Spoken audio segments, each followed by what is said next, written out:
Oke, Selamat teman-teman, malam. selamat malam semua. Wah, gila. Hari ini tuh spesial banget loh, guys. Soalnya dadakan ya, teman-teman ya. Hari ini kalian nggak tahu seberapa spesial orang ini yang dibawa ke sini. So, kita mulai nanti 5 menit ya. Saya basa-basi dulu. Salam-salam dulu. Kalian absen dulu di komen, teman-teman di Facebook dan di Zoom. Absen dulu, kalian dari kota mana aja nih. Soalnya besok saya udah roadshow ya. Padang, Sidoarjo, Jember, Banyuwangi, udah tuh Medan ya teman-teman ya, udah pulang lagi. Tiba-tiba udah November, November itu di Kupang, Ende, Batam, Bandung. Oktober itu Oktober. November kita udah Anuareng, udah ke Korea, Medan ya teman-teman ya. Ada Kubing juga. So absen dulu teman-teman. Nah, hari ini dadakan ya teman-teman ya. Soalnya saya kemarin malam pas video call sama dokter selegram kita yang paling cantik. Hai, pas banget dadak-dadakan aja kan sebenarnya. Dok, isi yuk, duduk. Soalnya kan soalnya susah ya teman-teman ya. Ya, nanti saya kenalin kan belum tentu semua udah kenal gitu ya. Jadi nanti saya kenalin, tanya siapa dia, biar dia yang jawab aja lah. Nah, teman-teman, ini kan beliau adalah pakar ya, teman-teman ya. Jadi sekolah dokter itu dokter, lalu ambil spesialis, lalu ambil subspesialis. Itu udah mentok tuh, teman-teman. Udah nggak ada lagi yang lebih tinggi lagi tuh. Nah, beliau adalah salah satu pakar sub diabetes tuh, teman-teman. Jadi kalian ajak tuh orang-orang diabetes, member kalian atau prospek kalian untuk ketemu kita semua di Zoom itu atau di live Facebook ya teman-teman. Karena dokter ini penting banget. Nah, teman-teman, saya belum mulai dulu ya, sampai kalian share-share dulu ya kan. Soalnya ini kesempatan langka ya. Kedatangan dokter, selegram, cantik, luar dalam, soleha. Dan ternyata ketawa dia. Share-share dulu, karena nggak ada lagi tuh teman-teman ya. Apa atap di atas subspesialis udah nggak ada tuh. Ini udah atap nih teman-teman. Ibarat sekolah kalau kata dokter after udah mentok di ujung langit-langit udah nggak ada lagi tuh. Ih, ada dokter after juga. Next saya nanti next mau beduk sama dokter after juga. Jadi di IFC tuh kita banyak banget kehadiran dokter-dokter hebat ya, teman-teman ya. So kalian manfaatin tuh ada dokter after. Next saya mau beduk deh sama dokter after deh. Seru seru seru. Kehamilan, wah, pecah, ancur-ancur itu takutnya. Nah, teman-teman, so ini beduk itu adalah singkatannya adalah bedah produk. Jadi kita akan bahas seputar subarasi dan diabetes. Nah, kalian bisa nanya juga, kalian bisa nitip pertanyaan. So make sure kalian nonton ini yang di Facebook, kalian bisa nonton. Tapi kalau kalian nanya di Facebook, saya nggak baca. Kenapa? Karena saya loginnya di Zoom. Jadi teman-teman yang mau nanya, mendingan kalian pindahnya ke Zoom. Kalau kalian cuma mau nonton, kalian bagusnya nonton di live Facebook. Ya, teman-teman ya. Saya nggak mau buang waktu lagi. Udah mulai nih pada bangkit-bangkit. Saya mau memperkenalkan Dok Di. Ini saya panggilnya Dok Di, Dokter Diana. Halo dok. Dokter harus di-unmute Halo, dulu. halo Pak Niko. Selamat malam. Siap. Sehat dok, apa kabar? Alhamdulillah, puji Tuhan sehat. Pak Niko gimana nih? Alhamdulillah dok. Ditodong Dokter juga dadakan nih, ditodong dadakan nih, langsung lari nih. langsung ya dok. Praktek jadi tetap Pasien, dok. pasiennya ditinggal nih. Oke dok, boleh nggak kenalin maksudnya nama lengkap, sekolah spesialisnya, subspesialisnya, di mana ambilnya, biar teman-teman yang belum kenal jadi kenal, biar yang udah kenal tambah kenal, gitu dok. Ya, baik. Terima kasih kesempatannya. Saudara-saudara saya di AFC, mungkin yang belum pernah ketemu ya. Saya Dr. Diana Novitasari. Saya memang menempuh pendidikan penyakit dalam itu di Undip. Awalnya sekolah dokter dulu ya Pak Niko ya, 7 tahun, kemudian ambil sekolah penyakit dalam selama 5 tahun, kemudian ambil konsultannya 5 tahun, kemudian ada velo juga, jadi total ya 25 tahun lah sekolah. Hah? Serius, Terima Dok? kasih dulu nih, terima kasih dulu nih kesempatannya nih kepada dari Pak Niko dan teman-teman semuanya bisa share di sini hari ini. Kita yang makasih, Dok. Jadi 25 tahun itu sekolahnya, Dok. Iya, kasihan ya. Apa alhamdulillah lah, puji Tuhan, alhamdulillah tetap bersyukur ya Pak Niko ya. Subspesialisnya apa, Dok? Jadi kita kan spesialis penyakit dalam, kemudian kita ngambil konsultan endokrin metabolik diabetes. Dok, Ya, mau jadi baca. Oke, mm-mm. oke, udah. Konsultan endokrin metabolik diabetes itu adalah subspesialis. Jadi penyakit dalam dibagi beberapa subbagian, ada yang bagian ginjal, bagian hati, bagian jantung, bagian paru, bagian darah, bagian kanker, dan lain-lain. Nah, saya ngambilnya Hmm, bagian diabetes endokrin metabolik. Jadi yang saya tangani adalah diabetes, kemudian kelainan tiroid, kemudian hmm, kolesterol tinggi, asam urat tinggi, trigliserid tinggi, kegemukan, kemudian hmm. kanker-kanker tiroid juga beberapa ada yang kadang masuk ke kita. Demikian Pak. Oke. Siap, siap, siap, siap. Nah, Dok, boleh nggak dokter ceritain dikit, dokter awal kenal AFC itu gimana sih?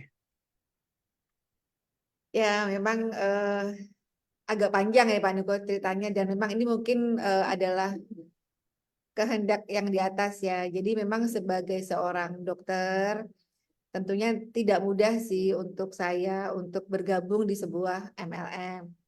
Hmm, Di samping kan kesannya ya kita kan dokter itu ya mungkin sedikit tahu lebih banyak lah dibandingkan teman-teman tentang penyakit hmm, dan terapinya. Tentu saja saya tidak dengan mudah begitu saja mau bergabung ataupun bahkan menjalankan bisnis ini. hmm, Ya hmm, awalnya tuh waktu itu pas akan COVID sebenarnya sih, akan COVID, eh, Pak Robert, Dokter Endang, kemudian Ki Juli, Ko Sufi datang ke saya untuk, dok ini ada MLM nih dok, dokter kan pasiennya banyak gitu. Pak dokter pasti ini deh bisa deh pakai produk ini untuk pasien-pasiennya. Saya bilang, enggak saya kan dokter ya, jadi saya punya kredibilitas tertentu lah untuk menggunakan atau memakai sebuah produk, apalagi ini MLM. Dan saya juga kayaknya nggak bakat kayak kalau soal MLM gitu kan. Nah, kemudian iya nih. Ya awalnya sih memandang sebelah mata ya Pak Niko ya, karena kita memang belum pastilah. ya belum tahu jadi nggak kenal juga kan jadinya tidak kenal maka kata sayang ya kan ya. Nah terus kemudian di dalam waktu itu udah mulai COVID nih. Malah banyak pasien bertanya kepada saya waktu itu, dok saya boleh pakai Subarasi nggak dok? Saya boleh pakai Usukusi nggak dok? Kok ini rame banget ya produk ini ya? Kok pada nanya? Saya bilang gitu. Oh ibu tahu dari mana? Saya bilang gitu. Oh tahu dari saudara saya bla bla bla bla. Ya boleh aja sih bu kalau emang mau pakai. Jadi dokter mengizinkan ya. Iya saya bilang gitu. Belinya di mana ya dok? Ah, kok belinya di mana? Akhirnya saya hubungin lah yang kemarin datang ke saya itu untuk Hmm, hmm, memesan gitu. Ini ada yang mau nih gitu kan. Terus satu pasien, dua pasien, tiga pasien, empat pasien, loh kok semuanya pada nanyain, pada yang habis kontrol juga kemudian membaik dan minta lagi. Nah, upline saya ini nyatet dia karena saya udah waktu ditawarin saya kan nggak mau nih Pak Niko. Saya hmm, tahu kan saya enggak itu MLM bla bla bla bla bla gitu. Terus setelah saya order dua untuk pasien sebenarnya, dicatat member saya Pak Niko, diminta KTP saya. Diminta nih dokter udah member ya, oh member ya gitu. Terus akhirnya bla bla bla langsung ya mohon kemarin ya COVID ya kita kan jadi mohon maaf jadi kayak ya kita kebanjiran order ya sebenarnya. Terus akhirnya hmm, ya dapat rank ke Rusia, dapat Toreda, dapat dan lain-lain. Tapi kemudian setelah saya mengamati beberapa pasien saya, memang berbeda sekali Pak Niko, outcome untuk pada saat COVID itu antara yang pakai Subarsi Sukusi dengan yang nggak pakai. Itu sangat berbeda sekali. hmm, Dan memang di sebuah rumah sakit itu saya sempat sempat ditegur memang oleh manajemen sempat waktu itu. Terus saya sampaikan, kalau misalnya pasien ini adalah pasien saya bilang gitu. Saya yang menangani beliau. Saya terlibat dengan secara emosional dengan keluarganya. Kalau misalnya pasien ini mohon maaf tidak tertolong, saya loh yang merasa sangat berduka dibandingkan kalian, saya bilang itu sebagai Iya, iya, dokter iya. teman gitu kan. Tapi kemudian setelah mereka melihat sendiri bagaimana pasien-pasien yang menggunakan Subarasiutsukus ini tertolong, akhirnya saya diizinkan Pak Niko untuk menggunakan Subarasiutsukus ini pada saat COVID-19 kemarin. Demikian sih awalnya begitu Pak Niko. Itu awal perkenalan ya, Dok ya? Awal perkenalan Nah, waktu pandemi ya teman-teman ya. Jadi waktu pandemi pandemi. itu Subarasi Utsukus itu terjual setiap 1 jam itu 300 sampai 400 ribu box per jam. Iya Jadi betul. dulu tuh semuanya yang member AFC kayaknya orang tahu Subarasi Utsukus itu salah satunya efek pandemi itu. Nah, Dok, dokter kan spesialis terutama subspesialis dalam masalah diabetes. Boleh nggak sih dok ceritain secara umum proses orang kena diabetes tuh? Maksudnya bisa nggak sih apakah terjadi 1 bulan kah orang bisa diabetes suka makan manis-manis kah biar kebetulan biar karena dokter adalah pakarnya jadi bisa sharing-sharing ke teman siapa tahu yang nonton hari ini juga teredukasi kan dok maksudnya orang tuh bisa sampai posisi diabetes tuh salah satu penyebabnya gimana kenapa apa yang dia buat kenapa ada orang yang cenderung biasa-biasa aja, nggak jaga apa-apa, malah kelihatan oke-oke aja gitu loh, cek diabetes malah bagus-bagus aja. Boleh nggak sih langsung secara santai aja dok, jangan gimana-gimana buat orang tahu tuh diabetes itu sampai prosesnya, tipe-tipenya gitu loh dok. Ya, ya kalau untuk diabetes sendiri sih memang ada kalau orang masyarakat tuh menilainya ada yang bilang diabetes basah, diabetes kering gitu kan Pak Niko. Hmm, Tapi betul sebenarnya betul. kalau diabetes itu ada 3 mekanisme sih. Mekanismenya biasanya karena diabetes tipe 1 itu pada anak-anak. Diabetes tipe 2 itu pada dewasa kita 40 tahun ke atas. Kemudian Oke. diabetes karena kehamilan. Jadi ada loh diabetes itu nggak hanya eh, orang tua, nggak hanya yang suka makan gitu aja, tapi juga ada anak-anak dan ada kehamilan. Kalau yang Oke. kehamilan itu sama anak-anak harus pakai insulin. Nah, kalau Oh, yang kita biasa temuin di pasien-pasien itu diabetes yang tipe 2 sebenarnya. tipe 2 ini yang gaya hidup ya. Diabetes gaya hidup. Kalau tipe 1 tuh udah bakat keturunan dari lahir. Kalau tipe Jadi 2 tuh diabetes itu menular dok. Menular. Maksudnya menurun ya. ya, jadi memang awalnya ada bakat juga, ada menurun kayak genetik gitu, tapi juga ada faktor gaya hidup. Jadi untuk orang-orang yang cenderung kena diabetes adalah 1, laki-laki. Paling kok laki-laki nggak? Ya. Oh, 2, laki-laki dok. Kak Tiara. 2, obesitas, lingkar pinggang, Pak Niko. Lebih dari 90 untuk laki-laki. Lebih dari 80 untuk perempuan. Itu resiko kena loh. Jadi laki-laki lingkar perutnya gede, terus ada hipertensi, ada kolesterol tuh cenderung untuk kena diabetes yang tipe 2 atau diabetes karena gaya hidup. Nah, Tunggu, ini kalau kolesterol jadi cenderung diabetes juga. iya betul karena kolesterol itu bikin resistensi insulin. Nah, diabetes Oh, yang gaya hidup itu namanya resistensi insulin, Pak Niko. Kalau yang diabetes yang tipe 1, yang diabetes kan dari lahir, itu karena kerusakan pankreasnya. Tapi kalau yang diabetes gaya hidup itu adalah diabetes karena insulinnya terganggu. Jadi ibaratnya kayak pabrik itu bikin bikin insulinnya itu nggak bagus gitu. Jadi karena kolesterol tinggi, karena kegemukan, jadinya insulinnya nggak bagus. Padahal kan insulin itu adalah kendaraan yang akan membawa makanan itu di otak, ke ginjal, ke jantung. Gitu. Kalau oh, misalnya, jadi saya baru tahu loh dok. Mungkin member-member AFC juga baru tahu. Ternyata kolesterol tinggi berhubungan langsung dengan diabetes. iya karena dia bikin insulinnya jadi jelek, kualitas insulinnya jelek. Ibaratnya mobil tuh AC-nya nggak bagus, Hmm. boros, olinya nggak bagus, kayak gitu. Jadi dia nggak mau ngangkut makanan tuh nggak bisa. Jadi makanan itu nggak dianterin ke otak, nggak dianterin ke ginjal, nggak dianterin ke saraf, nggak dianterin ke jantung. Jadinya ada komplikasi ke jantung, ke ginjal, ke Oh, kayak gitu. oke oke oke. Hmm. Dok, boleh nggak nanya? Jadi kan itu tipe-tipe diabetes tuh. Kalau hamil, kalau yang tadi yang ketiga tuh kehamilan hubungannya sama diabetes apa? Kenapa? Orang yang tipe yang tiga itu loh dok, yang orang hamil itu bisa Kehamilan. diabetes. Ya, kehamilan pada diabetes dengan kehamilan itu bisa jadi awalnya dia udah bakat nih diabetes, ada bakat, tapi dengan hamil dia kayak ke-trigger gitu, kayak ke-trigger Hmm. untuk diabetesnya muncul. Awalnya mungkin Oh, gemuk doang atau mungkin kolesterol tinggi orang tuanya, tapi kemudian pada saat hamil makannya kurang bagus, kemudian diabetesnya muncul oke. juga, atau mungkin memang kehamilannya itu yang menyebabkan terjadinya diabetes karena Itu bisa. bisa, bisa. Jadi Karena orang hamil, lalu dia divonis diabetes. Bisa ternyata ya. kenapa? Jadi dia hamil, lalu dia kena diabetes. Itu bisa ya. Ya, bisa. Jadi Tanpa awalnya alasan apapun. Tanpa harus pola makannya buruk ya, tanpa apa. Tiba-tiba dia hamil, langsung dia diabetes. Bisa. bisa. Kayak misalnya hamil tiba-tiba hipertensi, ada kan? Ada. Kalau itu ada. Nah, itu sama gitu, Pak Niko. Saya kira kan kalau diabetes, kan kalau hamil dia hipertensi kan mungkin karena nggak ada uang waktu lahiran kali. Stres kan. Oh Enggak, itu ternyata emang diabetes. memang memang autoimun, memang imun. Memang imun kita yang terganggu karena proses kehamilannya itu mengganggu sistem tensi, mengganggu sistem kontrol gula darahnya. Saya dengar sekarang diabetes itu udah bisa dibilang penyakit autoimun. Bener nggak sih dok? Enggak, bukan autoimun sebenarnya. Kalau autoimun tuh ada lagi, diabetes autoimun tuh biasanya ada jenisnya lagi. Oh, oke Pada oke. Jadi anak-anak beda ya. seringnya itu.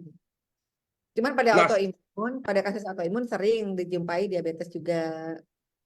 oke. Nah, sekarang dok, sekarang waktu orang udah diabetes, oke? Kan dia biasa, kenapa ada orang yang diinsulin, kenapa ada orang yang cuma minum obat aja? Mungkin orang-orang kan pada nggak tahu nih dok secara awam ya.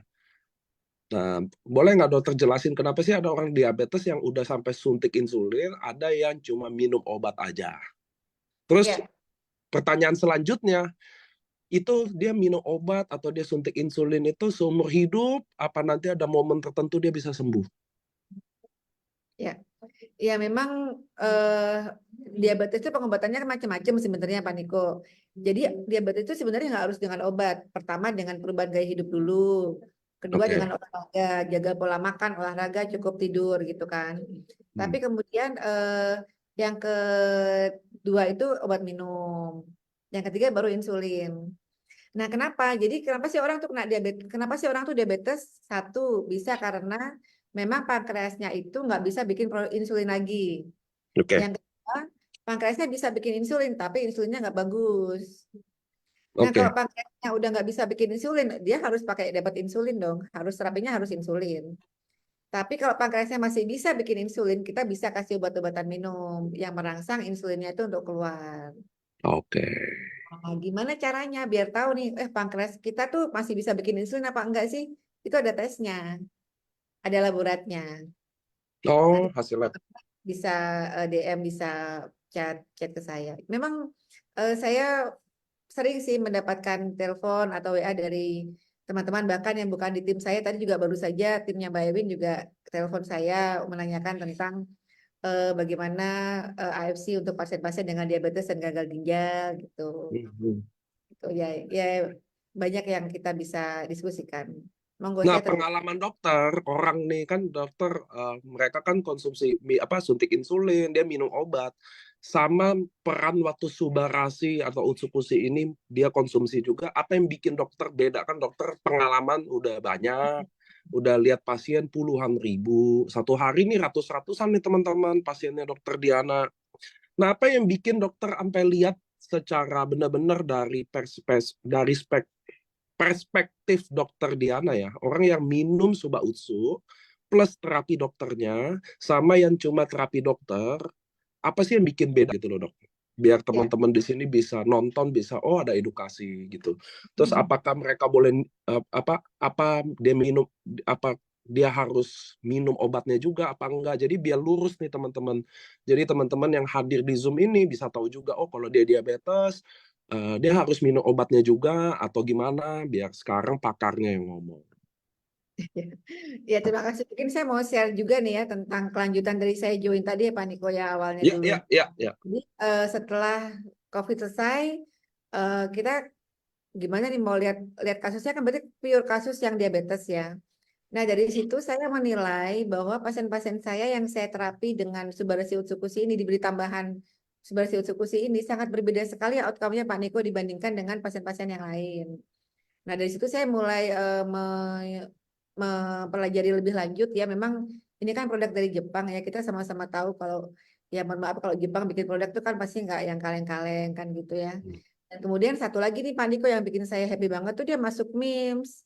Masuk MIMS itu Hmm. dalam arti adalah masuk buku panduan dokter dalam meresepkan obat. Nah, dari situ saya semakin yakin bahwa memang kredibilitas saya sebagai dokter itu tidak saya jual begitu saja karena memang ini adalah produk yang sangat oke, yang sangat sudah ada penelitiannya, yang sudah diakui, pembuatan obat yang baik dan sudah ada sertifikat-sertifikatnya. Nah, dari situ saya yakin untuk memberikan Subbarasi Utsukushi ini kepada pasien-pasien saya. Pengalaman yang untuk diabetes ini sangat banyak. Baik dari sisi dosis obat yang saya berikan itu berkurang dengan terapi Subbarasi Utsukushi ini. Hmm. Saya awalnya nggak berpikir Pak Niko untuk menjalankan bisnis ini secara jaringan. Ya memang Pak Niko juga sih yang sempat waktu itu ngobrol sama saya, Dok, ini dijalani. Ini ada jaringannya dok gitu. Oh iya Pak, saya sih cuma mau ngobatin pasien-pasien saya aja Pak. Saya bilang gitu. Nggak dok, ini ada jaringannya bla bla bla bla gitu kan. Ya inilah ya Pak Niko, mungkin tangan Tuhan yang bekerja di sini. Jadi pasien saya yang sudah 7 tahun Pak Niko saya obatin diabetes. 7 tahun itu saya nggak pernah nawarin Subbarasi Utsukushi, nggak pernah menambahkan Subbarasi Utsukushi. Karena memang saya nggak semuanya lah saya semua pasien saya kasih gitu kan enggak ya Pak ya. Hmm. Nah, Hmm. sudah 7 tahun ke saya udah saya kasih insulin. Insulinnya dia itu udah yang 3 kali 30 unit.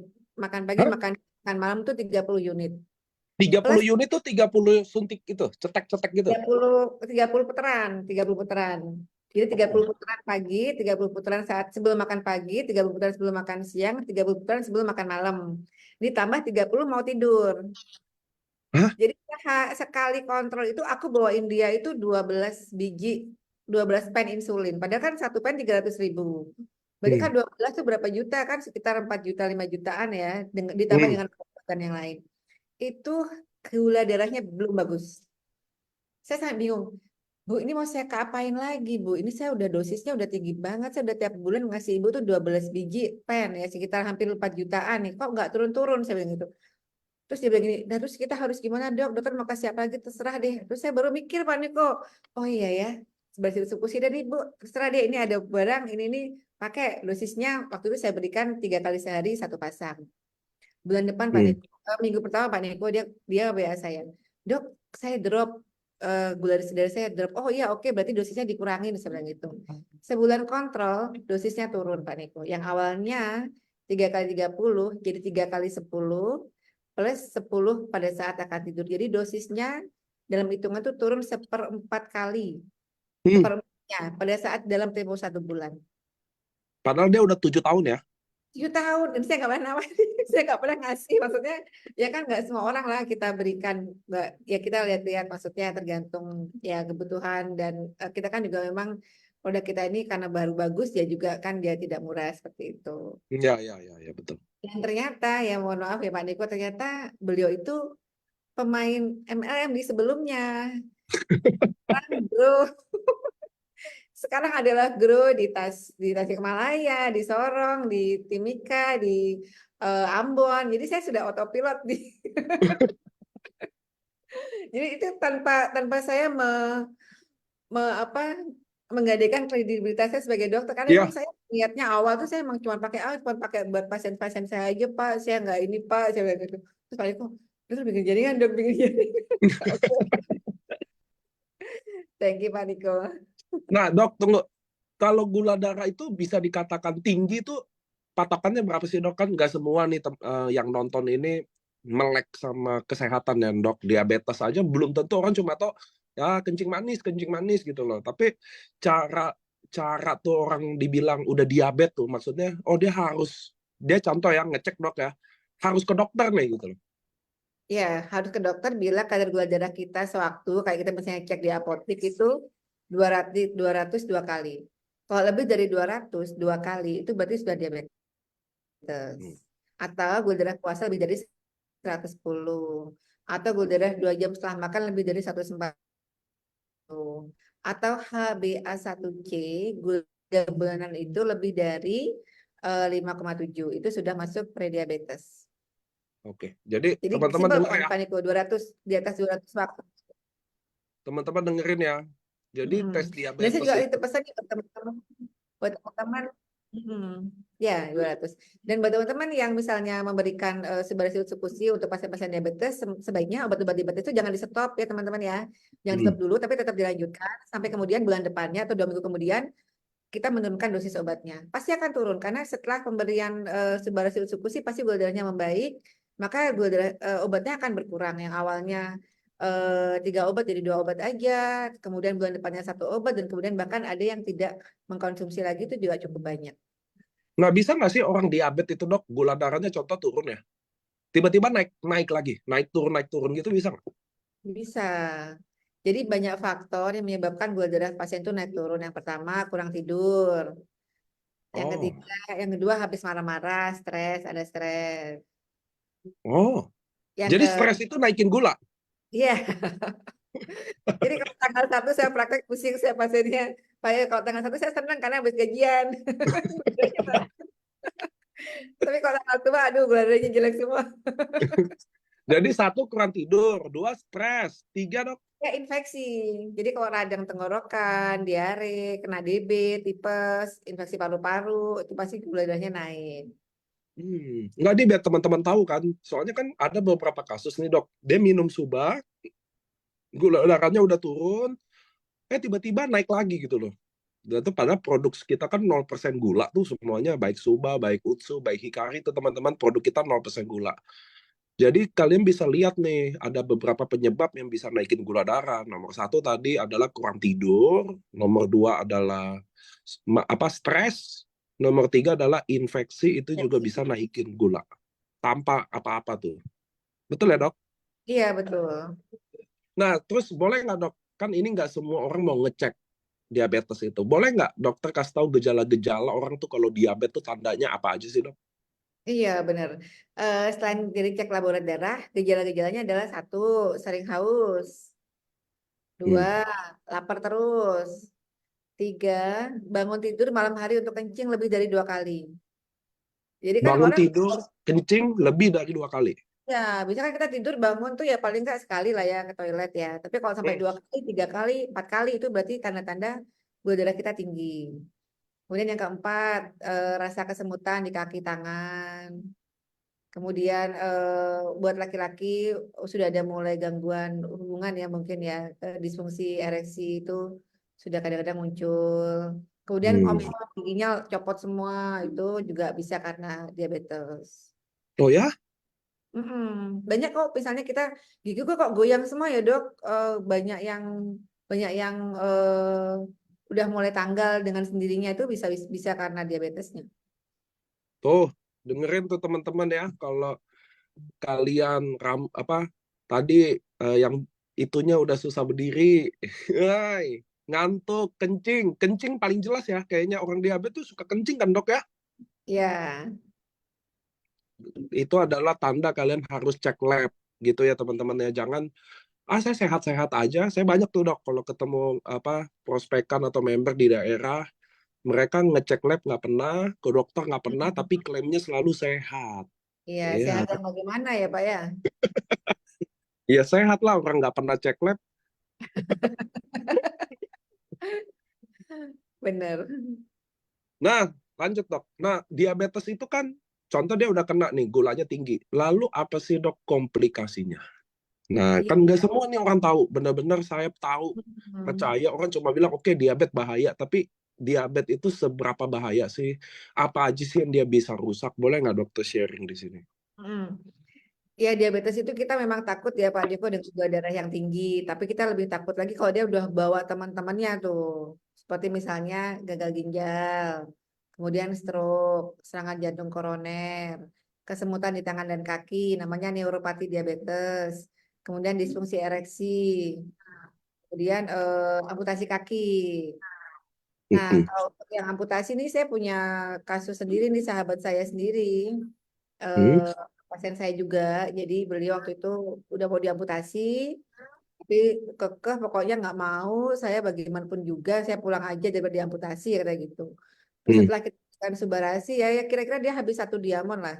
1 diamond tuh sembuh kakinya. Jadi yang awalnya luka sampai ke paha, hampir paha itu sudah membaik dengan subarasi usus.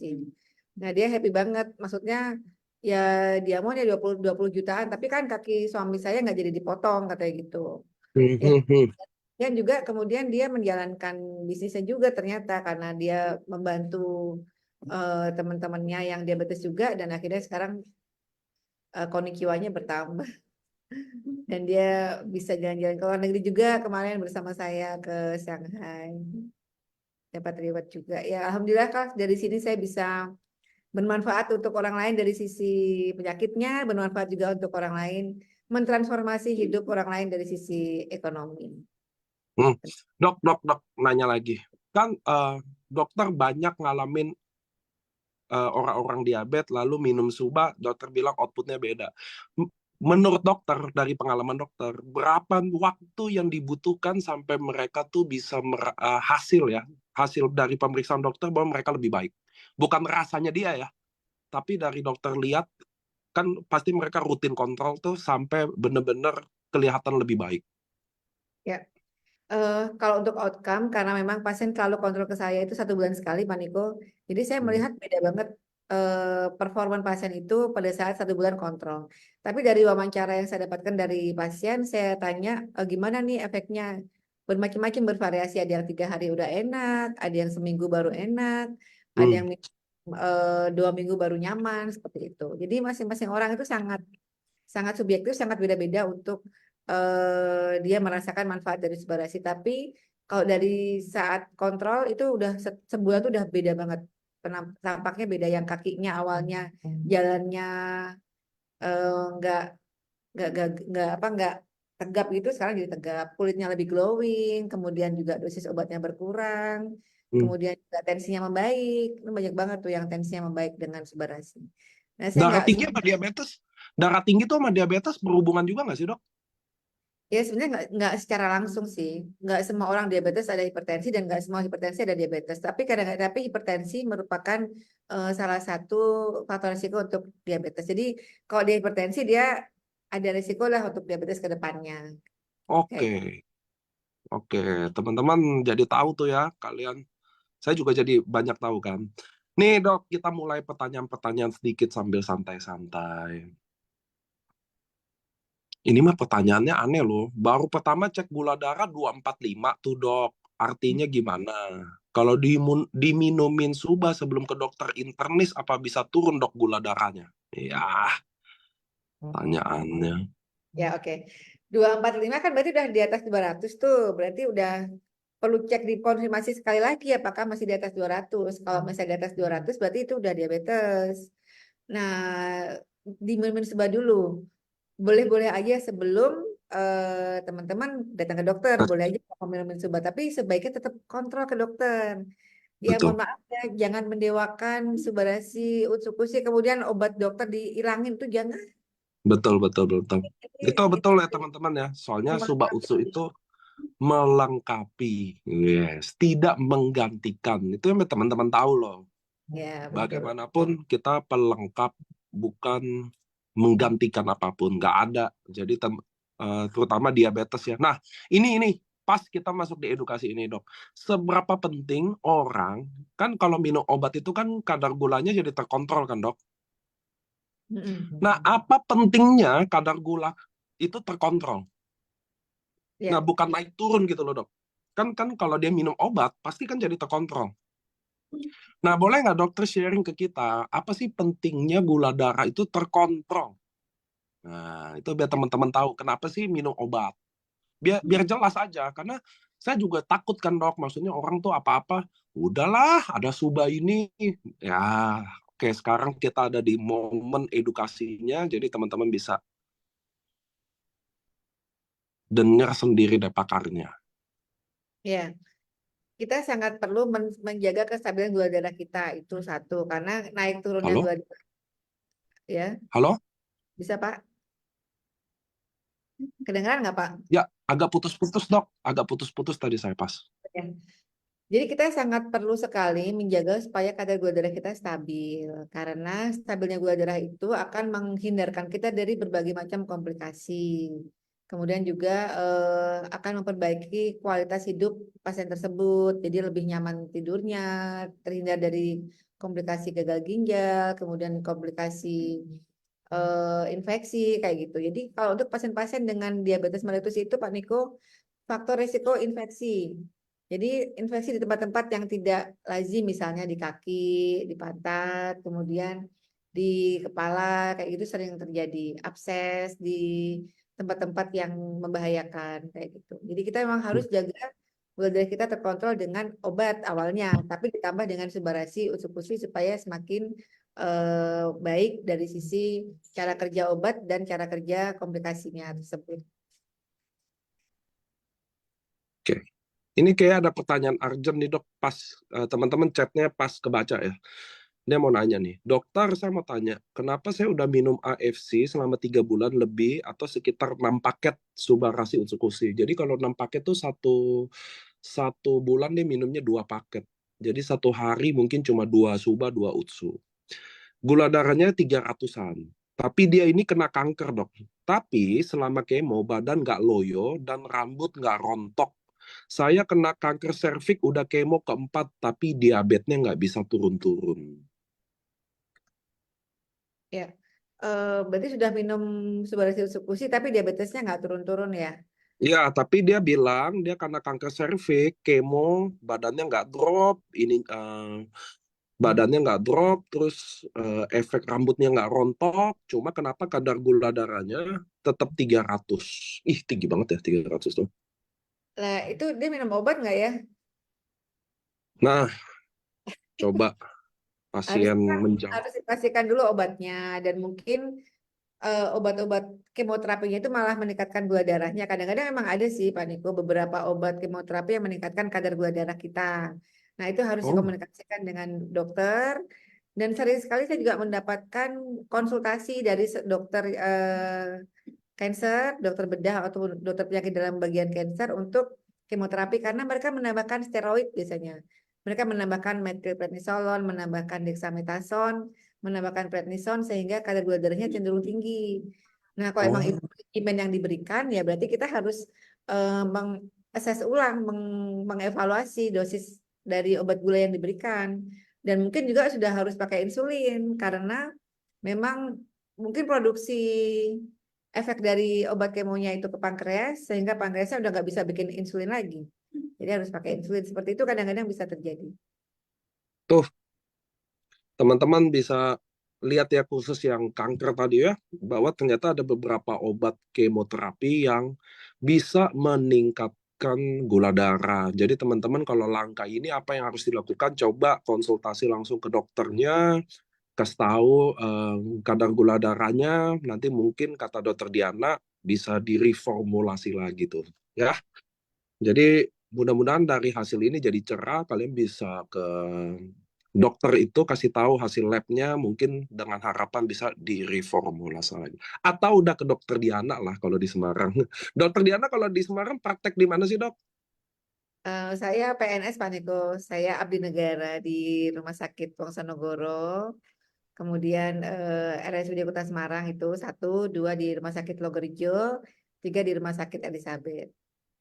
3 rumah sakit tuh teman-teman di Semarang ya. Jadi kalian udah kalau di Semarang, Jawa Tengah, daripada konsul-konsul langsung aja ke tempat dokter Diana. Ya ada 3 tuh. Lanjut, kita lihat-lihat ya, teman-teman ini yang nanya kayak nanya semua, tapi saya baca sambil ini ya. Ini kan teman-teman tadi ada bahas apa nih? Hmm, nah ini nih. Pak Niko izin bertanya, saya punya kakak yang tidak ada diabetes. Saat operasi angkat kantong empedu harus transfusi darah. Setelah operasi saat ini dinyatakan diabetes. Setiap luka tidak mudah mengering dan dinyatakan diabetes. Pertanyaan saya, apakah bisa seseorang terkena diabetes karena transfusi darah dan dapat darah dari seseorang diabetes? Apakah bisa sembuh jika kasusnya seperti itu? Apa yang harus dilakukan oleh kakak saya? Ya, itu sih bukan transfusi darahnya ya Pak Niko yang bikin diabetes ya. Selama ini belum Hmm. pernah itu ada transfusi darah menyebabkan diabetes. Mungkin pasien tersebut nggak pernah check up kondisi diabetesnya. Jadi mungkin ceknya cek gula darah yang biasa, belum pernah cek HbA1c. Jadi untuk Nah, memastikan seseorang diabetes itu dengan cek HbA1c-nya. tuh. Oh, menurut saya ini sih memang udah ada bakat, udah ada faktor resiko diabetes, tapi kemudian sakit, operasi. Mungkin saat operasi juga stres ya, masuk ruang operasi nggak pernah masuk rumah sakit, harus operasi, kemudian Hmm. gula darah naik kayak gitu. Nah, itu benar deh, teman-teman. Diabetes itu kalau kalian cek pakai alat-alat tes tos doang, sebenarnya itu nggak terlalu valid ya dok ya. Betul. Yang paling benar kalian tes tuh namanya HB1AC. Itu benar tuh. Itu Mm-mm. adalah kadar gula puasa kita selama 3 bulan itu tuh teman-teman. Jadi kalian cek itu deh, itu yang paling nentuin diabetes atau enggak. Jangan lupa, tadi kan dokter Di juga cerita tuh teman-teman, kalau kalian stres, namanya orang mau operasi ya, diangkat, stres, panik. Akhirnya dari bakat jadi langsung terjadi. Lalu kalau udah diabetes gimana? Tadi kita udah jelasin ya SOP-nya. Kalau kalian udah diabetes, nomor satu, kalau saya ditanya, bukan bukan minum produk A atau B dulu, kalian ke dokternya dulu. Buat apa? Karena kalau ke dokter itu semua jadi terang.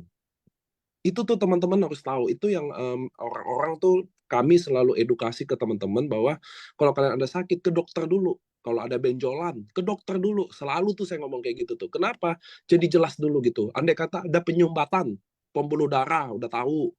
Cek dulu. Buat apa? Penyumbatannya berapa persen? Kayak gitu loh, jadi jelas, ngerti ya teman-teman ya. Benjolan ini kanker atau tumor, tumornya jinak atau ganas. Sama kalau kalian diabetes, oke diabetesnya berapa HB1AC-nya. Nah, jadi jelas tuh teman-teman, ngerti kan? Jangan kita, kayaknya gue kena diabetes nih, sering kencing, rambut rontok, burung udah susah berdiri, kayak gue udah diabetes deh. Suka vonis-vonis diri sendiri. Jangan.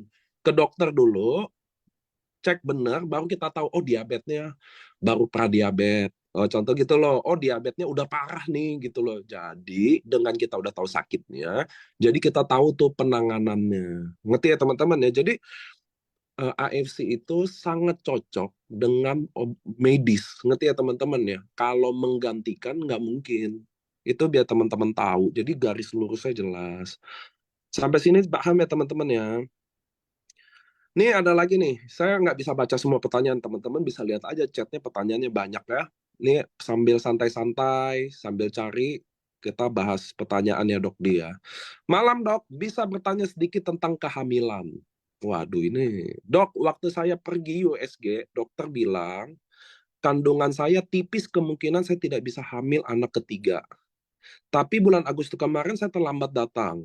Bulan sampai sekarang ini, apakah dengan saya konsumsi Suba Utsu, apakah saya konsumsi sama Utsu ya? Mohon penjelasannya, dok. Aduh, skip dulu deh, dok. Saya penjelasannya aja bingung. Dia nanya.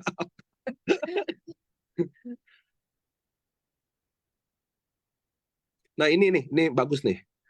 Izin bertanya, dokter, mengapa orang luka tidak sembuh-sembuh? Periksa di puskesmas, gula darah normal. Tapi luka tidak sembuh-sembuh juga. Mengapa ya, dok? Ya, biasanya luka yang nggak sembuh-sembuh itu lokasinya di kaki, Pak Niko. Karena Hmm. kaki itu adalah daerah di mana aliran darahnya itu sangat sedikit dibandingkan dengan organ-organ yang lain. Kemudian yang kedua, belum tentu pasien tersebut bukan diabetes, karena kan dia ngeceknya hanya gula darah sewaktu. Gula darah sewaktunya pun hanya 1 kali, mungkin seperti itu. Jadi luka yang Hmm. tidak sembuh itu satu, bisa jadi karena lokasinya. Kedua, karena memang dia mungkin diabetes tapi pasien tersebut nggak tahu. Atau mungkin ada penyebab yang lain. Jadi selain ada infeksi juga ada hal yang lain, mungkin alergi atau autoimun dari pasien tersebut ada faktor risikonya kayak gitu. Atau mungkin nggak, dok, hasil tesnya, hasil tes tempat, alat tesnya itu error. Ada nggak kemungkinan gitu? banyak. Jadi memang kalau untuk alat tes gula darah itu harus ditera namanya. Ditera itu dikualifikasi, diperbaiki, apa distandarisasi ulang. Beberapa Hmm. alat gula darah untuk beberapa waktu pemakaian itu dia memang harus diganti, ditera namanya, distandarisasi ulang. Oh. Makanya Atau dikasih, mungkin itu ya, alat dikasih. tesnya jadi dia nggak diabetes, padahal diabetes gitu loh. Iya, jadi memang kita harus cek dengan alat yang lain dipastikan lagi. Dengan tadi yang Pak Niko bilang HbA1c tadi, sama gula puasa dan gula setelah makan 2 jam. Nah, ini ada pertanyaan nih dok. Dok, kasih saran dong sebelum cek gula darah di dokter penyakit dalam. Jika kita puasa dan atur gaya hidup seminggu. Ah, elah seminggu bentar amat nih Kak Bebita, nggak sehari aja. Apa ngaruh di hasilnya ya dok ntar? Iya, memang pasien saya tuh banyak yang pinter Pak Niko dan teman-teman semuanya. Jadi kalau udah mau ke dokter Diana nih jatah kontrol, waduh, oh jangan deh aku 3 hari lagi mau ke dokter Diana nih puasa aja bener-bener. Makan siangnya nggak banyak, makan pagi makan pokoknya udah tertib deh karena udah mau kontrol. Tapi kita nggak bisa bohong, pakai cek HbA1c. Makanya saya selalu cek juga nih HbA1c ke pasien-pasien saya.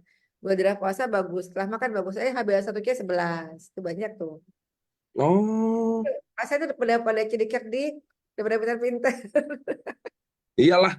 Saya juga gitu dok, kalau mau cek lab saya 2 hari ini pasti jaga semuanya. Ya, kadang-kadang pasien juga memang yang namanya pola hidup sama perubahan makan tuh hal yang sulit untuk dikerjakan sih ya. Kadang pasien tuh ada yang terang-terangan datang dok. Pokoknya saya udah ada obat diabetesnya kan dok, udah obat kolesterol udah, obat asam urat udah, sebarasi udah, suku sih udah. Wah udah aman nih saya dok katanya gitu. Nah, ini kan banyak nanya manfaat Suba Utsu tuh, Dok. Sekarang boleh nggak kita balik lagi? Dok, sebenarnya Suba Utsu ini bermanfaat waktu selain apa yang dokter pernah ngalamin selain diabetes, apa aja sih, Dok? Karena pertanyaannya kayak gitu kan semua. Kalau diabetes, kalau ini Suba Utsu boleh nggak? Suba Utsu nggak boleh nggak? Karena daripada saya jawab, karena ada pakar, mending kita lempar ke dokter Diana. Jadi pasien-pasien apa aja sih yang dokter pernah ngalamin minum Suba Utsu, lalu sebenarnya Suba Utsu ini bagus nggak sih buat orang-orang yang punya penyakit degeneratif deh, dok? Ya, pengalaman kalau untuk sebab usus selain diabetes ya, hipertensi. Dengan saya berikan sebab usus, tensinya membaik. Jadi dosis obatnya saya kurangi bahkan saya stop.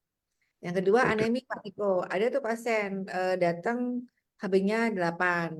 Dan saya udah bilang, Bu kok di bawah 8 nih harus transfusi. Saya bilang gitu, saya cek lagi kan. Bulan kemudian dia 7,5. Bu ini harus Hmm. tambah. Saya bilang gitu, dia nggak mau. Dok saya pokoknya saya penganut yang tidak boleh transfusi katanya gitu. Dokter mau kasih apa aja terserah katanya gitu. Akhirnya saya kasih sebuah usung.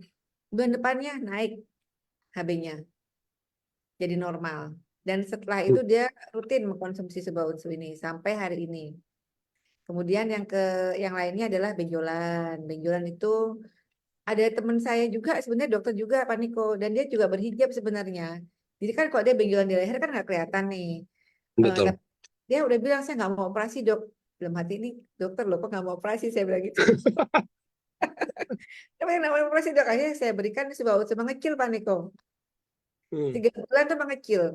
Nah kemudian setelah itu dia kirimin tuh pasien-pasien dia yang nggak mau operasi ke saya untuk diberikan sebuah usus. Dan alhamdulillah memang saya nggak tahu ya. Memang untuk regenerasinya membaik, kemudian juga karena antioksidan tinggi kan yang ada di dalam Ya. Subarasi ini komponen-komponennya adalah mother of antioksidan ya, ada glutathione, ada bawang putih, kita udah sama-sama tahu itu udah oke banget lah sebagai antioksidan yang akan mengobati penyakit. Dan memang salah satu tesis saya Pak Niko pada saat saya kemarin mengambil konsultan diabetes ini adalah tentang antioksidan. Jadi saya Oh. membandingkan antioksidan pada pasien yang diberikan dan yang tidak diberikan itu outcome-nya sangat berbeda. Jadi memang antioksidan yang baik itu juga akan menurunkan gula darah, akan menurunkan tensi, menurunkan kolesterol dan triglycerid. Tapi tadi Hmm, itu hmm. akan kemudian menggantikan ya, karena Betul. Nah, tapi memang masih ada sih pasien-pasien yang kadang-kadang, dok saya nggak minum obat dokter, saya minum sebaris cukup sih. Tapi ya puji Tuhan, alhamdulillah baik juga sih hasil labnya. Ya mungkin dia juga diet juga, olahraga juga gitu. Tuh teman-teman dengar tuh ya, kalau darah di kalau dosis yang biasa dokter kasih tuh, kalau dokter kan tiap dokter kita dok di sini kan AFC dokternya banyak, tiap dokter kan rata-rata kasih dosis beda-beda. Nah kalau dokter sendiri biasanya kasih nutrisi ini berapa berapa sih ke orang-orang, ke pasien-pasien dok? Kalau minimal itu selalu digabung sebarasi utsuk-pusi pagi hari. Pada saat Oke. perut kosong itu saya merasakan sangat efektif dibandingkan pada saat digabung satu pasang pada saat malam hari sebelum tidur. Itu dosis minimal ya Pak Niko, Hmm. terkait dengan ya status kemampuan pasien tersebut. Tapi kalau pasien tersebut memang eh, faktor risikonya tinggi dan dia juga sangat membutuhkan, yang saya berikan adalah 3 kali sehari satu pasang. Itu udah rutin. 3 kali sehari. Kalau Satu dia sakitnya contoh agak kronis lah contoh gitu ya. ya rutin. Tapi kalau misalnya dirawat di rumah sakit itu beda lagi Pak Niko. Bisa dosisnya bisa 3-4 kali lipat. Tergantung dia dirawat di ruangan biasa atau di ruangan intensif ICU kayak gitu. Kalau ICU Kalau di sampai, ICU dia masuk lewat selang dong ya? iya dia pakai selang lewat selang. Lewat selang biasanya Hmm. saya kasih 3 pasang ya, 3 pasang pagi siang malam. Oh, waduh, dosis tinggi ya. Tapi perbaikannya cukup nyata sih Pak Niko. Saya dapatkan misalnya beliau stroke itu juga outcome-nya membaik, atau mungkin misalnya jantung koroner juga perbaikannya sangat signifikan sih kalau di ruang intensif. Seperti itu. Oke. Nah, ini ada pas karena dia nanya di terakhir pas saya baca nih. Malam Dokter Diana, apakah pernah menangani pasien ALS Alpha Linda Sierra yang sudah kena bulbar, speech, salivation, and swallowing? Sekarang mengarah ke respiratory. Sudah 2 minggu mengkonsumsi 4 suba dan 4 utsu. Mohon petunjuk apakah takaran perlu ditingkatkan. ARS itu mungkin akut respiratory syndrome ya. Jadi gangguan pada pada pola pernapasan pasien tersebut. Hmm. Kalau untuk itu sih saya belum pernah mendapatkan yang ARS yang spesifik seperti ini sih. Tapi kalau yang ARS-nya karena virus, ARS-nya karena bakteri, saya sering mendapatkan kasus ini dan memang outcome-nya membaik sekali. Karena kan kita sama-sama tahu ya Pak Niko, kalau yang Utsupushi ini, Utsupushi kan terutama itu kan bagus sekali. Dia ada NK cell-nya kan. Jadi Ya, kalau dia mengaktifkan NK cell itu tentu saja akan bagus sekali diberikan pada pasien-pasien dengan infeksi, pasien-pasien ya, dengan jalan, pasien-pasien dengan autoimun kayak gitu. Kalau yang ya. ARS ini diagnosnya saya agak kurang jelas nih, ARS yang dimaksud yang mana? Kalau ARS-nya karena bakteri infeksi, Subarashi Utsukushi sangat oke sih diberikan. Nah, ini juga pertanyaannya berhubungan sama dokter nih. Dok nanya dong, anak bos saya sudah umur 20-an laki-laki kena diabetes dan kolesterol genetik. Jadi ini tipe 1 ya dok ya? Enggak. Jadi kalau untuk kolesterol itu ada genetik sama enggak genetik, Pak Niko. Jadi namanya Oh, familial dyslipidemia. Jadi kolesterol itu kan ada tuh trigliserid yang misalnya 1000, trigliseridnya 800, trigliseridnya ya. itu karena familial, karena keluarga. Kalau karena pola makan aja paling 300, Oh, 350. jadi ini udah bawaan ya? Ya, kolesterol bawaan juga ada. Jadi Oh, dia diabetes tapi ada kolesterol bawaan. oke. Lalu dia rajin olahraga dan tidak suka stres. Kata siapa orang usia 20 tahun tuh laki-laki lagi suka stres, lagi putus cinta ya dok? Apakah bisa sembuh pada akhirnya?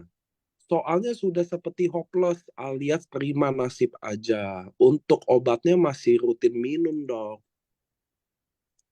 Ya, memang sebaiknya kalau kasus-kasus seperti ini yang sudah dengan terapi yang berbagai macam kita hopeless, Subarashi Utsukushi merupakan salah satu modalitas yang kita bisa berikan, Pak Niko. Seperti tadi pasien saya tadi kan, yang udah Hmm. dosisnya tinggi banget, ternyata dengan diberikannya Subarashi Utsukushi ini, kebutuhan pengobatannya semakin berkurang, dosisnya berkurang, obatnya berkurang. Apalagi yang tadi familial, yang kolesterol yang karena familial karena bakat genetik.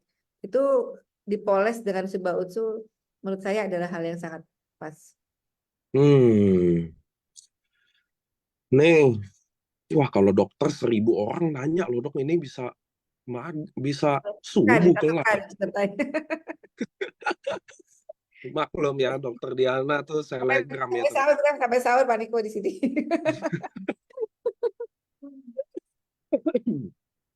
Nah, ini ada pertanyaan bagus nih.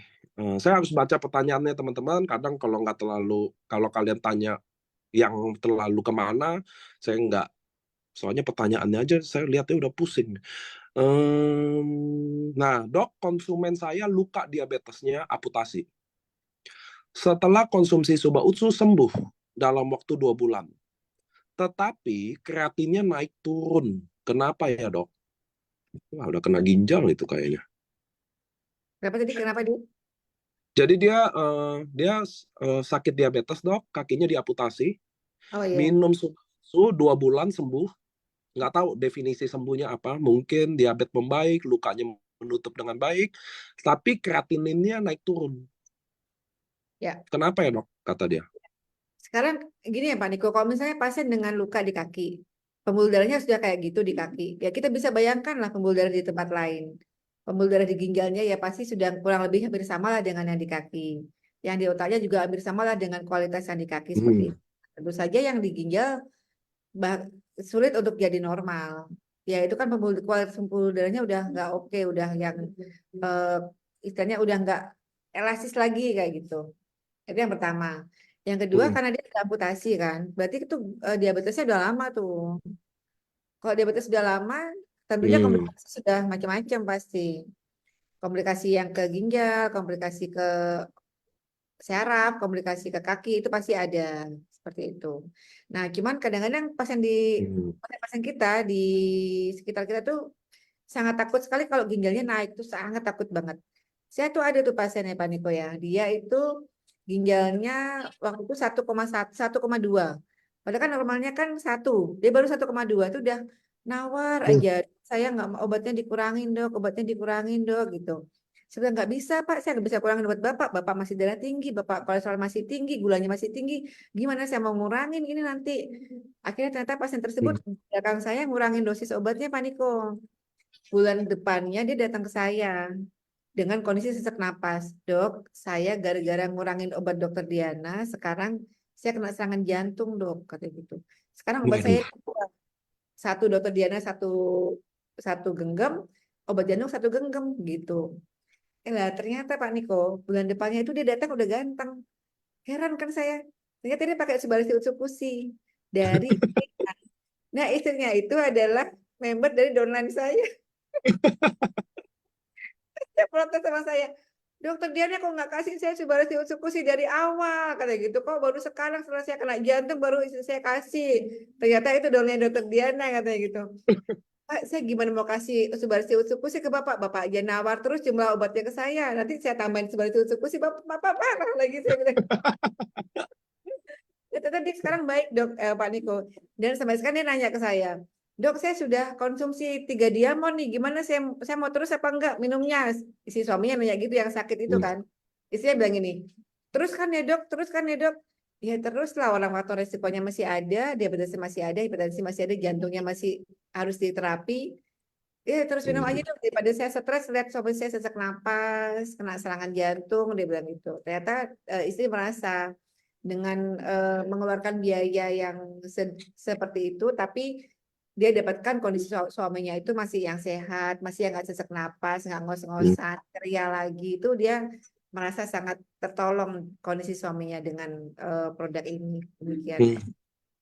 Sebenarnya dok, orang-orang yang contoh ya, resiko tinggi, contoh dia diabetes, udah tuh membaik. Bisa nggak sih dia diabetes lagi dok? Bisa dong kalau misalnya pola hidupnya kacau lagi, pola pikirnya kacau lagi, kemudian nggak olahraga, kemudian ada stres, ada infeksi, bisa. Jadi memang harus selalu kita jaga, Pak. Kita harus konsisten untuk menjaga kondisi gula darah itu dengan berbagai macam cara. Entah dengan pola hidup atau dengan konsultasi ke dokter, entah dengan mendapatkan suplemen yang baik.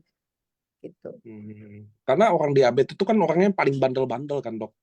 Menurut saya kan juga ngadepin member diabetes, bukan pasien ya, member kan yang diabetes.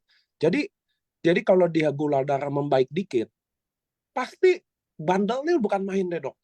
Contoh, Dia udah lama berhenti minum karena dia diabetes.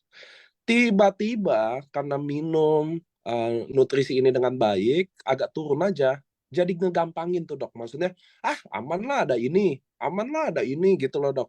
Nah boleh nggak dok kasih tahu kalau dia kena diabetes, berapa persen sih dia kena stroke, berapa persen sih akan ganggu ginjal atau jadi serangan jantung, biar biar siapa tahu ada member-member AFC di sini yang udah kena diabetes lalu membaik, harus bukannya menjaga, bukan ngegampangin gitu loh dok. Boleh nggak tuh sekalian nih momen diomel-omelin dikit sama pakarnya. Bandel banget, ampun kalau pasien diabetes itu, aduh. Malah kalau dilarang makan malah kayak disuruh ya Pak Niko ya. Iya emang seperti itu sih. Jadi ya buat teman-teman yang punya diabetes ya harus harus inilah ya harus jaga kondisi lah bahwa kadar insulin kalian itu adalah harus kalian jaga kualitasnya. Gimana cara jaga kualitasnya? Ya udah jangan gendut, perut kalian jangan gede. Terus makan makanan juga harus pintar milih makanan Pak Niko. Jadi semua tuh boleh dimakan, minum juga boleh, tapi ya jenisnya minumannya, jadwal minumnya jangan terlalu sering, jumlah jangan terlalu banyak. 3 jam. Tunggu dok, maaf motong. Jadwal minum jangan terlalu sering, maksudnya apa dok? Ya kan pokoknya semua diabetes itu kita harus pegang patokan yang namanya 3 J. Jenis, jadwal, jumlah. Mau makan apa aja, mau minum minuman apa aja boleh, jenis. Tapi juga dilihat, dipilih mana yang resikonya paling rendah. Jumlah, mau makan apa aja, mau minum minuman apa aja, terserah. Tapi juga jumlahnya jangan terlalu banyak, secukupnya, sewajarnya. Kemudian jadwal, jadwal juga diatur. Jangan terlalu sering, jangan terlalu rutin seperti itu, secukupnya aja. Oh, Tuh, oke. kalau untuk resiko jantung stroke itu udah makanan sehari-hari deh saya sering banget panik lihat pasien yang awalnya datang parlente ganteng, besoknya dorong kursi roda. Awalnya Oke. cantik, besoknya ngiler karena stroke tuh. Atau mungkin seorang mohon maaf pemuka agama kemarin juga gitu datang ya di mana bicara adalah mata penyiaran beliau karena seorang pemuka agama kemudian datang dengan stroke dan stroke-nya itu kena ke pusat bicara jadi dia sama sekali nggak bisa bicara Waduh, jadi sangat banyak sekali kalau mungkin teman-teman saya ajak nih sekali-kali jalan sama saya nih visit ke pasien-pasien itu pasti akan prihatin akan sedih bila itu sudah terjadi. Nah di mana-mana Pak Niko yang awal kan pendaftaran ya Pak Niko ya akhir adalah penyesalan ya. betul, betul, betul. Jadi awal daftar dong, daftar ke dokter. Jangan supaya jangan terjadi penyesalan. Kemana ada tuh pasien saya, 35 tahun, stroke, masih ganteng, cakep, tapi gula tiga darahnya, puluh lima tahun tuh seumur saya loh dok. iya, tapi dia pelo Pak Diko. Pelo karena gula darahnya 600 dan itu nggak ngerti kalau dia gula darah. Pada saat datang tuh 600 gula darahnya. 35 tahun. Iya, 35 tahun laki-laki. Ganteng Hmm, lagi. Tuh. dengerin tuh teman-teman ya. Diabetes tuh sekarang udah nggak mandang umur, nomor satu. Nomor dua, kalau udah lihat gejala-gejalanya atau kalian punya anak, lihat gejalanya udah aneh-aneh, bawa paksa ke dokter. Orang diabetes tuh paling bandel dok. Saya yakin dokter Diana pasti sabarnya tuh sepanjang jalan kayak kasih ibu. Saya aja kalau udah ketemu member-member yang diabetes, bandelnya bukan main. Naik dikit, berisik. Ya kan dok? Kalau turun dikit, diem-diem dia. Kalau turun dikit dia diam-diam, nanti dia jajan, dia makan, laporan, baru dia cerita. Besok kalau udah naik lagi dok, baru dia cerita. Pak Niko, saya 2 bulan ini kan gula darahnya udah bagus banget. Saya udah bebas lagi, sekarang naik. Menurut Pak Niko, saya harus konsumsinya berapa? Aduh, saya udah bilang, Pak, diabetes tuh paling bandel, sumpah. Dan hidup dulu baru ya, dosis ya. Iya, kalau saya dok, secara umum orang diabetes harus 6 bulan. Kalau saya selalu bilang kalau dia udah diabetes 6 bulan dia minum 1 hari 2 suba 2 utsu. Yang penting rutin. Terus saya sangat rekomen tidak minum minuman. Rata-rata kalau saya dok, kalau saya agak kayak dokter-dokteran juga lah. Maksudnya kan kadang dia konsulnya ke saya kan dok. Dokter setuju nggak dok? Apa sekaligus mumpung di kesempatan ini kan kita di Zoom nih 1000-an, di Facebook juga ratusan. Itu orang diabetes rata-rata di kita, Dok, minum sasetan itu loh, Dok, yang kopi-kopi saset itu loh, Dok. Sama minuman-minuman energi-energi itu loh yang gula-gulanya tinggi-tinggi. Nah, boleh nggak sih dokter kasih tahu apa sih yang makanan minuman yang cenderung yang sangat beresiko untuk orang diabetes, Dok? Mumpung kita semua lagi banyak nih. Ya, untuk minuman yang berkemasan tuh Pak Niko sering sekali memang menyebabkan diabetes. Jadi misalnya dia sering sedia, ya kalau di supermarket tuh dia nggak beli air mineral, belinya pasti yang berasa. Entah itu berasanya Hmm. saset, entah berasanya dari soda, entah berasanya yang botol. Nah itu adalah gula darahnya tinggi sekali kan. Kalau gula darah tinggi sekali tuh dia cenderung merusak pankreas sehingga produksi insulinnya nggak bagus. Itu yang pertama. Yang kedua ya mungkin kayak misalnya ini ya, pasien itu kadang-kadang udah bilang saya tuh udah makannya udah bagus banget dok, udah diet, udah bla bla bla bla. Terus saya tanya, tapi masih makan keripik, kerupuk, peyek, rengginang, intip nggak Bu? Oh iya katanya gitu masih. Itu juga nggak bagus Pak Niko. Iya, jadi yang namanya cemilan-cemilan yang kriuk-kriuk itu sebenarnya nggak oke. Tapi memang di Jawa ya tempat daerah saya ya itu kalau nggak makan kerupuk katanya nggak afdol. Tapi itu cenderung menaikkan gula darah sangat tinggi. Itu seperti itu. Dan kalau misalnya udah berlebihan bisa terjadi gangguan ginjal juga. Sering terlambat ini baru-baru ini kan sering udah mulai viral tuh yang minuman Hmm. saset, minuman kemasan kayak gitu. Kemudian kuning telur ya Pak Niko ya. Kuning telur tuh jangan deh buat teman-teman yang diabetes udah disingkirin aja kuning telurnya. Tuh, Kalorinya sangat dengerin tuh. tinggi. Kalorinya sangat tinggi kuning telur. Telur ya, Dok ya? Betul. Kuningnya, kalau putihnya mah nggak apa-apa. Oh, kuning Tapi telur juga dan yang buruk paling ya. telur puyuh itu paling tinggi. Saya paling suka lagi tuh makan kuning telur. Tuh teman-teman ya, soalnya saya juga saya tuh bener-bener kasihan dok karena saya nih peminum es teh tawar dan air mineral aja.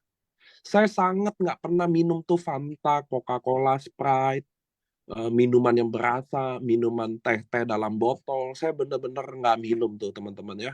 Badan saya gede, saya makan makan cenderung agak berantakan, tapi minum saya bener-bener bagus. Itu yang teman-teman harus tahu. Gula darah saya puasa 110 ya. Gula darah saya puasa 110 selalu in kontrol.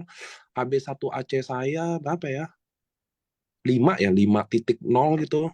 Maksudnya badan saya mah gede loh teman-teman maksudnya, tapi saya benar-benar jaga minuman. Itu loh yang saya mau bilang ke teman-teman, kalau kalian punya anak juga, minuman-minuman botol, soda, kopi-kopi saset yang punya suami, kalian punya suami suka minum minuman saset, baca deh. Itu di dalam minuman itu gulanya 20 gram, 25 gram. Sebenarnya gula pasir itu bisa masuk ke tubuh kita satu hari berapa sih dok toleransinya? Kayak bervariasi sih. Sebaiknya jangan terlalu sering sih, karena gula juga juga hal yang kurang bagus baik untuk gula darah maupun untuk cancer. Tuh. Sebaiknya dikurangin. Jadi cukup dari makanan aja, jangan minuman. Minuman biasakan yang tawar aja lah. Apalagi teman-teman di Jawa Tengah ya dok ya.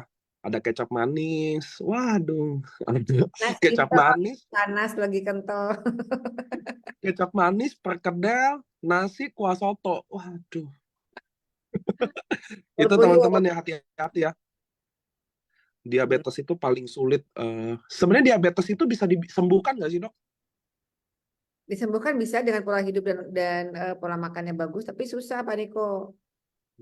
Seberapa susah? Maksudnya berapa tahun tuh orang andai kata dari diabetes parah, dia jaga pola makan, dia jaga semuanya. Tahun kah? Gitu kah? Apa sesusah Enggak, apa sih dok? dalam setahun pun bisa normal lagi kalau emang dia disiplin olahraga. Oh, Setahun oke aja udah oke. bagus. Banyak kok pasien saya nggak berobat gara-gara dia berubah pola makannya dan berubah performanya karena olahraga rutin dan kemudian jaga makanan bener-bener. Nggak sampai setahun kalau emang disiplin bisa. Cuma kadang-kadang susah. Tuh. Dari penelitian itu kurang dari 50% orang yang bisa seperti itu. Oke oke oke oke. Yang lain pada bandel-bandel. Saya jujur tuh.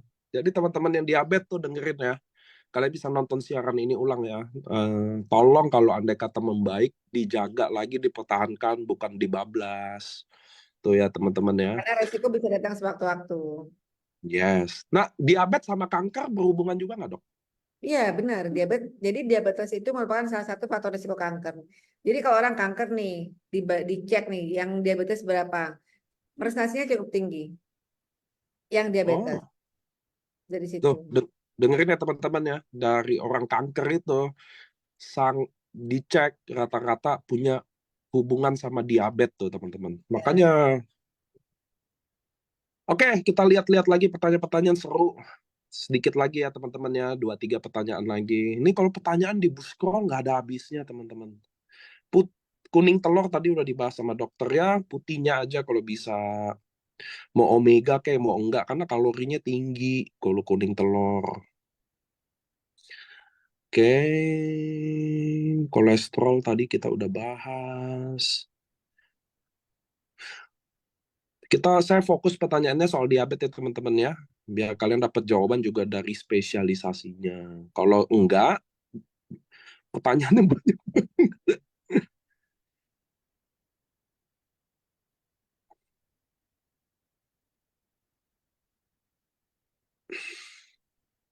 Tunggu. Nah, ini ada pertanyaan bagus nih. Ini benar-benar bagus dari Dwi Mister. Apa peran paparan cahaya biru dari perangkat elektronik terhadap regulasi gula darah? Emang ada, dok? Ini saya nanya karena saya juga nggak tahu ya. Bagus bagi saya pertanyaan. Eh, biru ya tadi ya. Gimana Pak? Blue light ini jadi kayak dari handphone, dari TV, itu bisa ada hubungan sama diabetes nggak, dok? Enggak ada kayak itu sih. Nggak ada ya? Enggak ada. Aman, aman, Hmm. aman. Jadi kecuali ngelihat handphone, ngelihat tagihan agak ngaruh tuh kayaknya bisa menyebabkan stres. Nah, dok, oke, teman-teman, pertanyaan-pertanyaan bagi saya yang terlalu detail, dosisnya kayak berapa? Tadi kita udah bahas sama dokter Diana soal dosis ya. Dia udah bilang pagi sepasang, malam sepasang. Kalau kondisi sakitnya dianggap cukup mengkhawatirkan, resikonya cukup tinggi, pagi, sore, malam. Kalau di rumah sakit, ada di ruangan ICU, bahkan itu dosisnya bisa 3-4 kali. Jadi dosis sudah dijawab. Dan itu pasti tentunya ngelihat kemampuan pasien. Itu dokter Diana juga udah jawab ya teman-teman ya. Jadi nggak mungkin bahas satu-satu dosis ke setiap penyakit-penyakit. Nomor dua adalah soal diabetes, dokter udah lihat tumor, pasiennya testimoni. Nah, dok, sekarang buat penutupan aja. Menurut dokter Diana, bagaimana yang baik orang yang udah kena diabetes atau orang udah kena stroke, lalu dia terapi Soma Utsu, apa aja sih dia butuh, dok?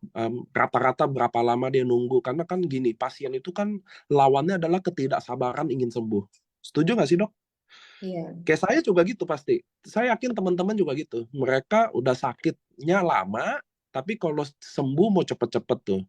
Nah, menurut dokter, dalam skala orang diabetes yang rata-rata anggap dia diabetes menengah lah, nggak usah yang berat ya. Contoh dia diabetes udah komplikasi, atau dia kena stroke, rata-rata sebagai dokter melihat berapa bulan yang dibutuhkan untuk orang itu bisa mengalami perbaikan yang signifikan, bukan sembuh deh. Ya. Dari pengalaman selama ini untuk perbaikan signifikan itu paling nggak 3 bulan tuh Pak Niko, dari Hmm? survei yang saya dapatkan supaya dia kembali normal. Tapi ada beberapa juga yang kurang dari itu. Jadi sangat bervariasi sebenarnya. Kita nggak bisa bilang berapa lama secara pasti, tapi rata-rata itu adalah 3 bulan. Tetapi banyak juga yang sebulan sudah oke, bahkan ada yang 5 hari sudah oke. Oke, Tiga. dia Ada, benar-benar. ada pencetus yang lain apa enggak? Ada juga pasien saya bertanya kemarin, dok saya lanjut lagi apa enggak ini sebuah hasil sukusinya? Saya bilang, kalau ibu masih ada diabetes, ibu masih tinggi kolesterolnya, masih ada hipertensi, ya itu terus. Tapi kalau Hmm. emang di mana udah enggak ada hipertensinya udah oke, udah tanpa obat oke, tanpa tanpa obat juga kolesterolnya bagus, ya udah nggak stop nggak apa-apa. Tapi kalau masih ada hipertensi diabetes ya terus lanjut. Kalau enggak ya Hmm. komplikasinya nanti akan muncul. Nah, saya tuh nggak pengen itu. Jadi jangan sampai diabetesnya ibu, hipertensinya ibu itu menyebabkan komplikasi karena itu akan lebih mengganggu kualitas hidup pasien tersebut. dan dosisnya nanti malah naik. Yang awalnya dosis maintenance cuma 2 saset pagi, 2 saset malam, jadi dosisnya dosis terapi 3 kali sehari, masing-masing 3 saset seperti itu. Betul, betul, betul. Tuh, teman-teman denger ya, diabetes sama komplikasi diabetes tuh dua hal yang berbeda loh teman-teman. Komplikasi tuh udah stroke ya, gagal ginjal, udah lama deh teman-teman terapinya. So kalian yang baru sakit, minum dulu ya, jaga pola makan, olahraga. Penting nggak sih olahraga orang-orang sakit tuh kayak apa sih dok yang baiknya dok? Kayak orang yang udah kena diabetes, udah stroke, olahraga yang paling mungkin mereka lakukan tuh apa sih? Ya, sebenarnya semua olahraga itu bagus ya Pak Niko ya, tapi yang penting adalah konsisten. Setiap hari paling nggak 15 menit aja udah cukup, tapi setiap hari. Hmm. Jenisnya kalau untuk diabetes itu selain aerobik yang bisa jalan cepat itu paling simpel. Kemudian lari, kemudian sepeda. Tapi jangan lupa pasien diabetes itu perlu untuk nge-gym untuk membentuk massa otot. Oh, Jadi dengan nge-gym itu massa ototnya bertambah kan. Jadi ya, cadangan insulinnya juga akan bagus. Jadi kayak kayak tubuh kita tuh punya lemari yang banyak buat nyimpan insulin gitu loh. oke, Kayak gitu. masuk akal. Dengerin tuh teman-teman ya. Jadi kalau dia diabetes, sangat direkomend sama dokter untuk dia nge-gym. Karena waktu bangun massa otot, tubuh itu bakal butuh energi yang banyak. Maka energi yang tersimpan itu, yaitu gula Anda terpakai. Jadi cadangan lemarinya banyak. Kira-kira gitu loh teman-teman. So, teman-teman, saya nggak mungkin baca tuh satu-satu ya. Saya sama Dokter Diana baca bisa subuh baru selesai. Nah, Dokter Diana boleh nggak mention Instagramnya Dokter Diana? Biar teman-teman boleh follow. Siapa tahu mau tanya praktek di mana. Jangan WA ya teman-teman, jangan DM. Datang ke prakteknya. Betul ya dok ya? Ya, Jangan DM banyak. Jadi teman-teman saya lihat nih, kalian bisa iya. seminggu baru selesai. Nanti Iya, sama dokter after ya nih, baru seru nih. Nah ini ya teman-teman ya, saya jangan chat dulu. Dokter Diana udah kasih Novita Sari iya. Diana, Novita Sari Diana tuh teman-teman ya. Di komen ada. Tentunya nggak mungkin semua pertanyaan teman-teman dijawab satu persatu ya. Gila, ini bisa subuh kelar. Saya mau terima kasih buat Dokter Diana udah sharing-sharing ke kita. Ada edukasi secara simpel-simpel ke kita. Saya yakin nggak mungkin. Teman-teman ini bukan tanya jawab konsultasi gratis gitu loh. Nggak, kita lagi bahas topik tentang produk ini bisa bantu soal diabetes kayak gimana. Apa yang harus dihindari orang diabetes. Komplikasi diabetes seperti apa. Lalu saat dia minum obat dan minum nutrisi ini bagaimana akan terbantu, gimana kalau melepas obat itu tidak direkomendasi gitu loh. Jadi semuanya jelas di sini, jadi terang benderang. Kita mau terima kasih buat Dokter Diana, saya thank you udah mau bantu-bantu kita, mau sharing-sharing di Zoom ini di AFC Life Science. Dokter Diana ada praktek di 3 rumah sakit teman-teman. Kalian bisa lihat, cek di Instagramnya sendiri. Kalau konsultasi bener-bener pengen, kalian bisa datang sendiri, hubungi Dokter Diana. Saya Nicholas Rampisela mau bilang terima kasih terutama ke Dokter Diana, paling cantik nggak sih lihat. Dok, ini Waduh, udah punya anak ya teman-teman ya. Udah punya anak ya teman-teman. Jadi kalian bisa lihat di Instagramnya Dokter Diana. Terima kasih udah datang ke sini. Terima kasih semua. Dadah Dok di. terima kasih Pak Niko atas kesempatannya. Teman-teman sukses semua ya. Sama.